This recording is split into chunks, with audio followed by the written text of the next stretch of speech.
నమస్తే ఫ్రెండ్స్, అందరూ బాగున్నారా? ఎలా ఉన్నారు? నేను ఈరోజు వీడియోలో గులాబ్ జామున్ చాలా సాఫ్ట్గా మెత్తగా ఉండేలా ఏ విధంగా చేయాలో సింపుల్గా చేసి చూపిస్తానండి. ఇది నేను ఎంటీఆర్ తీసుకున్నాను. నేను ఎప్పుడు ఎంటీఆర్ ప్యాకెట్ తీసుకుంటానండి.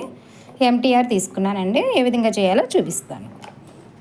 మెజర్మెంటు ఒక కప్పు తీసుకున్నానండి. ఆ కప్పుకు తగ్గట్టుగా చూపిస్తాను. ఒక బౌల్ తీసుకుని లేదా ప్లేట్ ఏదైనా తీసుకోండి. ఇందులో వేసేసుకోండి. ముందు మెత్తగా ఉంటుంది, ఇలా పొడి పొడిగా శుభ్రంగా చేసుకోండి. ఇలా ఉండలేమీ లేకుండా మంచిగా పొడి పొడిగా చేసుకోండి ఫస్ట్. ఆ తర్వాత కొంచెం కొంచెం వాటర్ పోసుకోండి. వాటర్ మాత్రమే పోయండి, పాలు పోయొద్దండి. పాలు పోస్తే గులాబ్ జామ్ అంత టేస్ట్ అనిపించదండి. ఇలా కొంచెం కొంచెం వాటర్ పోసుకుంటూ సాఫ్ట్గా కలుపుకోండి.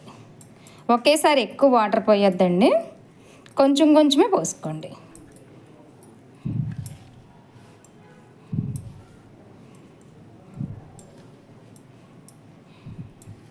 దీనికి ఎక్కువ వాటర్ కూడా పట్టదండి, చూసుకుని పోసుకోండి. మరి ఎక్కువ పోసారంటే కొంచెం పేస్ట్ లాగా అయిపోతుంది కదా, అందుకని చూసుకుని పోసుకోండి. ఒకవేళ కొంచెం పలచగా అయ్యిందనుకోండి, కొంచెం పిండి యాడ్ చేసుకోండి.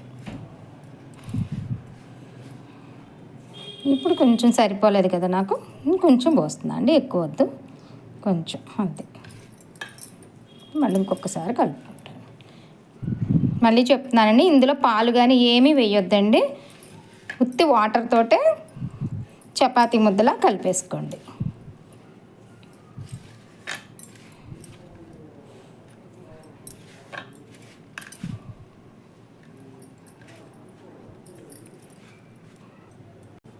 ఇదిగోండి, ఈ విధంగా చాలా మెత్తగా కలుపుకోండి. ఇలా స్మూత్గా, వాటర్ ఎక్కువ పోసుకోకండి. ఇదిగోండి, చేతికి అంటుకుంటలేదు కదా, ఈ విధంగా.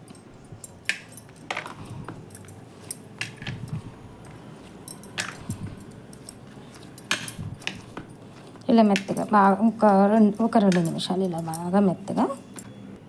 ఇదిగోండి, ఈ విధంగా చేసేసుకున్న తర్వాత దీన్ని మూత పెట్టేసుకోండి. ఇప్పుడు మనం షుగర్ సిరప్ రెడీ చేసుకుందాం అండి. ఇదిగోండి, ఇప్పుడు ఒక బౌల్ తీసుకోండి. నేను ఈ గిన్నెతో మెజర్మెంట్ తీసుకున్నానండి పిండి. ఈ గిన్నెతోటే ఒక కప్పు షుగర్ తీసుకున్నా. ఇంకొక హాఫ్ కప్ కూడా వేసుకోండి. షుగర్ సిరప్ ఎక్కువ ఉన్నా ఏం కాదండి, అది మిగిలితే పూరీలో డిప్ చేసుకుని తీసుకోవచ్చు. షుగర్ సిరప్ అయితే కొంచెం ఎక్కువ తీసుకోండి. ఇదిగోండి, 1.5 కప్ అయితే తీసుకున్నాను. ఇప్పుడు కొంచెం వాటర్ పోసి ఇందులో మనం పొయ్యి మీద పెట్టుకుందామండి.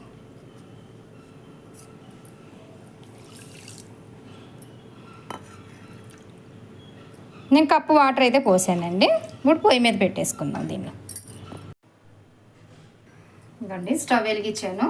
షుగర్ సిరప్ రెడీ చేసుకుందామండి.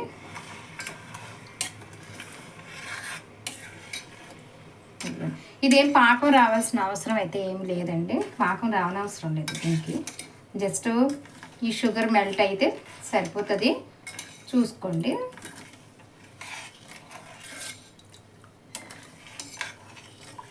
పాకం వచ్చేసింది అనుకోండి, నానదు, గులాబ్ జాము నానదనమాట. అందుకని పాకం రావాల్సిన అవసరం ఏం లేదండి. జస్ట్ ఇలాగా షుగర్ అంతా మెల్ట్ అయిపోతే సరిపోతుంది. చూసుకోండి ఒకసారి. ఒక పొంగు రానిచ్చాక అప్పుడు బంద్ చేసుకోవచ్చు. ఇదిగోండి, ఈ విధంగా మరుగుతుంది కదా. ఇప్పుడు షుగర్ అంతా మెల్ట్ అయిపోయింది. ఈ విధంగా మరుగుతుంది కదండి. ఒక పొంగు, 2 పొంగులు అంతే, ఇంకా ఎక్కువ రానివ్వద్దండి. ఎందుకంటే మళ్ళీ అది పాకం అయిపోతుంది. అలా ఏమి రానివ్వద్దు, బంద్ చేసేసుకోండి. అంతే, చాలు. దీంట్లో కొంతమంది నిమ్మకాయ రసం అనేది వేసుకుంటారు, నేనేమి వేయటం లేదండి. అలాగే ఇలాచీ పౌడర్ కూడా వేయటం లేదు. చాలండి, ఇలా ఉంటే చాలు. పాకం షుగర్ కరిగిన తర్వాత స్టవ్ బంద్ చేసేసాను. ఇప్పుడు దించేసి దీన్ని పక్కన పెట్టేసుకుందాం అండి. బాగా ఒక్కసారి వత్తుకోండి. బాగా వత్తుకున్న తర్వాత మనకి సైజుకి తగ్గ, మరి ఎంత సైజు కావాలో అంత సైజు చేసుకోండి. చేతికి నూనె కానీ నెయ్యి కానీ అప్లై చేసుకోండి. చేతికి నూనె కానీ నెయ్యి కానీ రాసుకుని ఒక కుండ మీకు ఇలా బాగా ఇలా ఉండల కింద కావాలంటే ఇలా ఉండలా చేసుకోండి, బాల్స్ లాగా.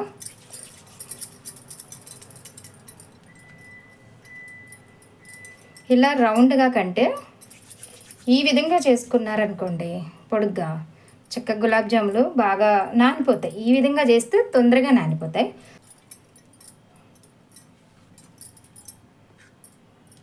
ఇదిగోండి కొన్ని నేను బాల్స్లా చేశాను.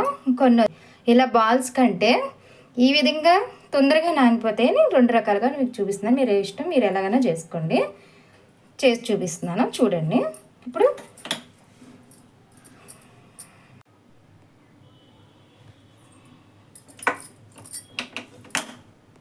ఇదిగోండి నూనె పెట్టాను. అవసరం ఉండదండి దీనికి, తక్కువ ఆయిలే పోసుకోండి. ఇప్పుడు పెద్ద హీట్ అవసరం లేదండి, జస్ట్ నూనె కాగుతుంది అనుకోండి చాలు. నూనె కాగుతుంది కదా చాలు. ఇంక ఇప్పుడు వేసేసుకోండి, ఒక్కొక్కటి వేసేసుకోండి. మంట సిమ్లోనే పెట్టుకోండి, హైలో పెట్టొద్దు, అస్సలు పెట్టద్దు. మంట హైలో పెట్టారనుకోండి లోపల అస్సలు ఏమాత్రం ఉడకదు, పైనంతా మాడుతుంది, లోపల అస్సలు ఉడకదండి. అందుకని సిమ్లోనే పెట్టుకోవాలి ఎప్పుడు కూడా గులాబ్ జాముకి. ఇదిగోండి చేసినవన్నీ కూడా ఒక్కొక్కటి నెమ్మదిగా వేసుకోండి. అవి వేగనివ్వండి. ఇదిగోండి వేగుతున్నాయి కదా, కొంచెం నెమ్మదిగా అలా కలుపుకోండి. బాగా కలిపేయమాకండి, కొంచెం నెమ్మది. ఇదిగోండి నెమ్మదిగా అలా కలుపుకోండి.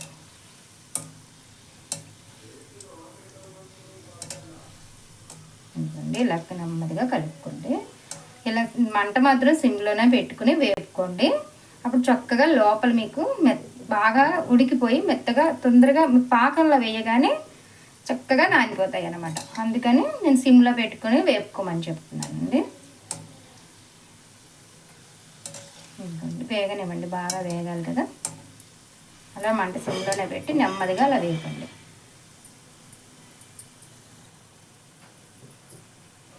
ఇదిగోండి కలర్ చేంజ్ అయింది కదా, ఇప్పుడు తీసేసుకోండి. మంట సిమ్లోనే పెట్టుకోండి. ఇప్పుడు వీటిని తీసేసుకోండి. తీసుకున్న వాటిని పాకంలో వెంటనే వేసేసుకోండి. వేసేసుకుని అలా ఉంచేసేయండి. ఇంకోటి వేసుకుందాం, ఇంకో వాయ. ఈసారి పొడుగ్గా చేసుకున్నాం కదా, ఇవి వేసేసుకుందాం.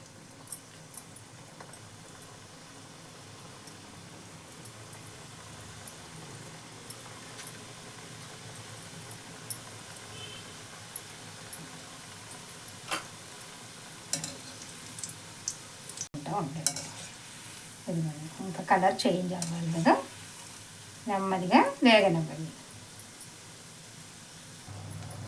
ఇదిగోండి ఇంకొక వాయి కూడా అయిపోయింది, ఇది కూడా తీసేసుకుందాం.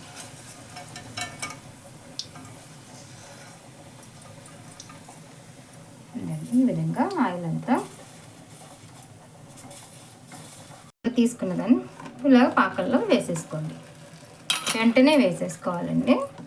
ఇదిగోండి త్వరగా నానిపోతాయండి. ఒక ½ an hour ఆగారంటే శుభ్రంగా నానిపోయి ఉంటాయి. ఇదిగోండి ఈ విధంగా నానింది కదా, ఒక ½ an hour తర్వాత చూపిస్తున్నాను చూడండి. 2 కూడా చూపిస్తున్నాను, 2 రకాలుగా చేసినాను కదా. ఇదిగోండి స్మూత్గా చాలా మెత్తగా కూడా నానిపోయింది అనమాట. చూసుకోండి మెత్తగా నానిపోయింది కదా. అలాగే ఇది కూడా అంతే మెత్తగా నానిపోతుంది అనమాట. ఇదిగోండి ఫ్రెండ్స్, గులాబ్ జామ్ చిన్నపిల్లలకి ఎంతో ఇష్టంగా ఉండే గులాబ్ జాము జ్యూసీగా చాలా సింపుల్గా తయారు చేసుకోవచ్చండి. ఈ విధంగా చేయండి, చాలా బాగుంటుంది. చాలా మెత్తగా సాఫ్ట్గా కూడా ఉంటుందండి. చాలా సింపుల్గా. నచ్చితే లైక్ చేయండి, షేర్ చేయండి, సబ్స్క్రైబ్ చేయండి ఫ్రెండ్స్.